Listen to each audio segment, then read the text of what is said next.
This is Mooney Long.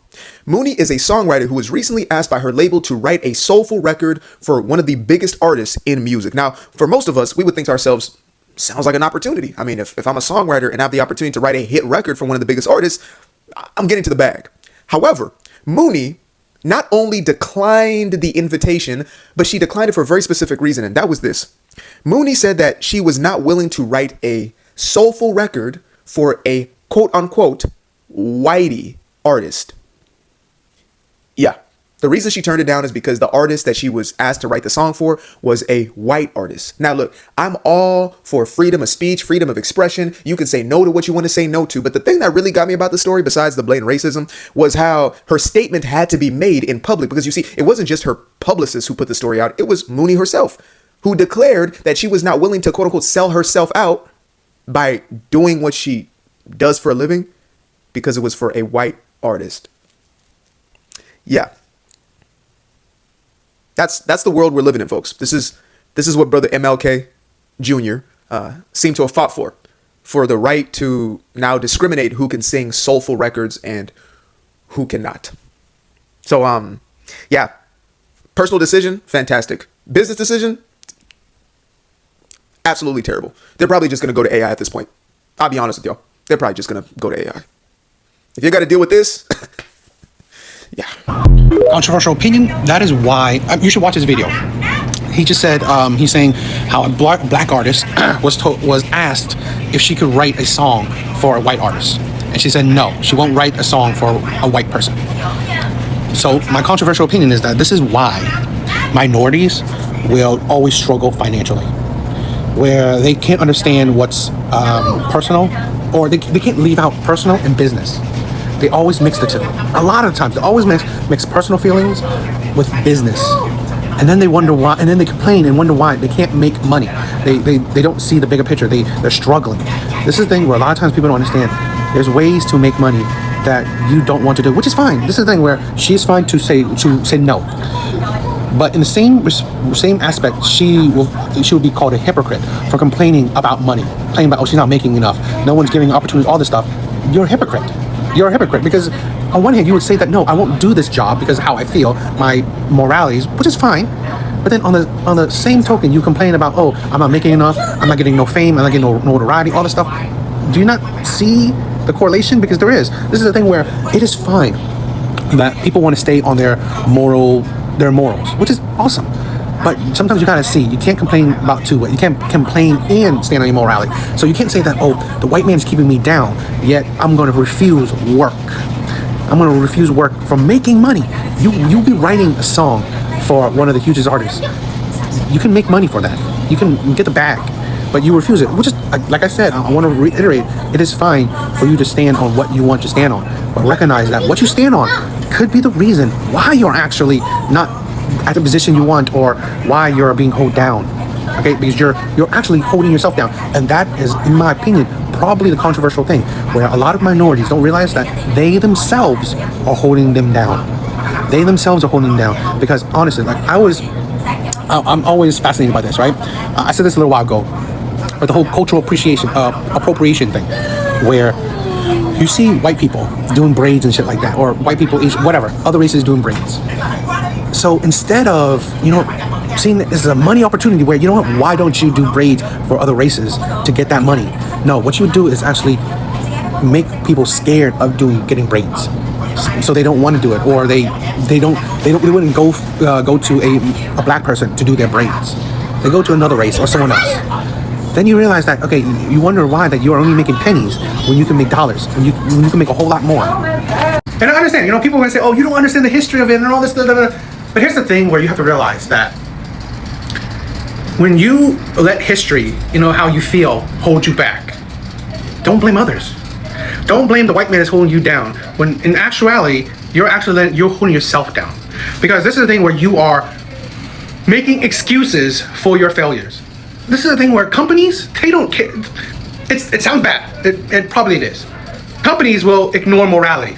They will ignore what's good, what's personal, all shit, to make a profit. Now, am I saying that's great? No, I'm not. I'm not saying that's a good thing. But here's the thing where we gotta realize that maybe in a smaller dose, where you don't let your feelings cloud prophet. Yes, it's a terrible thing, but like when you think about it in the macro, or you think about it for other groups. Here's the thing: where if you think about it for, let's say, for the disadvantaged groups, poor groups, immigrants. Let's say immigrants, right? I think that's a perfect example. Where, you know what, immigrants, they don't care. They don't care about people making fun of them. They don't care about if they feel like they're slighted by the government. They don't care about any of this shit. All they care about is focus on building. That's it. They're not putting their personal feelings. Like, they're not caring about, oh, this person is terrible to me, yelling at me. But you know what? I don't care. I'm going to work. I'm going to continue work so I can make the money, so I can take that money and use that money to buy houses, to invest, to save. But we get so many other people, other minorities. They care. They care. Which, to each their own. But like I said, you cannot take things personal and then also say, I'm poor, it's other people's fault. Because you lack the sense of business.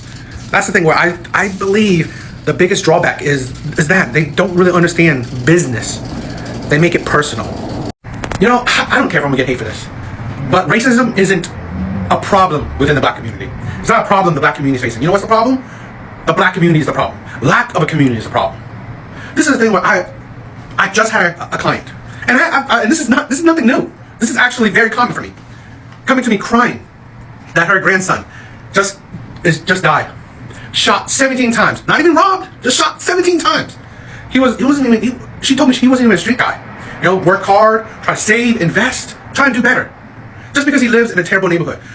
She said, probably because people are jealous of him, people hate him, whatever. It's like, and I hear this consistently, constantly. People of your own skin tone are killing you. This is a thing where, you know, you see these Black Lives Matter, which is, does it? When you're to your own people, it don't matter. So does it? They come protesting when a white person steps in, when a white person does some shit. But you look at statistics. Crime against, like, races between, crime between races are not that prevalent. It's not that high. Crime between, like, police to black people isn't as high as you may think. The majority of crime is between people of your own race. And here's the thing, I get it, right? It's proximity, but to think that you hear media, they complain about so much how they're so put down by society, how the white man is putting them down, how police and all that shit. But yet, really?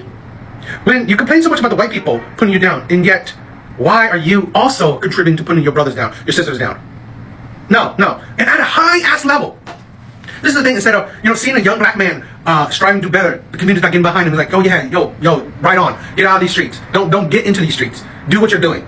Instead of cheering him on, pushing him to become greater, copying him, right? Asking him questions, understanding how he did it, and you do the same. No. You cut out a life. 26 years old. 26 years old. And now this upcoming black man is dead. Thanks to these people who has his skin tone, to supposedly should be his brothers. I may get hate or whatever, but I don't care. Because I've worked in this community for so long, I actually care. It hurts to hear these people getting killed by drugs that, you deal with each other, gun violence that you inflict on each other. It's like, it wasn't even a robbery. They didn't just rob him. No, they didn't rob him. They didn't shoot him to rob him. No, they just shot him. And shot him a lot. That's why, I'm sorry. All of the crap when people say about, oh, the government does this, white people do that. Fuck that shit. No. Because when your own house is a mess, it doesn't matter what happens outside that house. It don't. Because here's the thing, when you can't, it's like you can't be throwing stones at a glass house. You can't neglect what's happening in your own community by your own people, and then complain about what other people do to your community. You can't. There's no community anymore, really. There's no people looking out for each other, caring about each other. I'm old, so back in the day when people were thugs and criminals, at least they had a bit of respect for the community. Okay, you rob, but you're not killing people. Or you respect the elderly. You stay away from the children. A sense of community. Now it's lawless. There's no communities.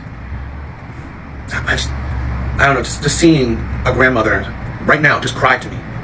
I've seen mothers. I've seen sisters just cry to me and telling me that their loved one just got shot to death by people. It's not a single one of them. And again, I've been here for years. Not a single one of them tell me a cop did it. What did they tell me? A man of their own skin tone did it. How can you say Black Lives Matter when your own people don't even believe that? When the people that protest only do it when white people do it. When white people inflict any kind of insanity on you, any kind of injustice on you. Okay, now you protest. But you don't do nothing about the actual problem, a large scale problem. I don't know. It's just I'm just tired, right? Because whether people hate what I'm saying or not, I do care, right? This is the thing. I worked in this community for so long. I date predominantly black women, right? I date predominantly black women. My friends are black, and I don't know. It just breaks my heart.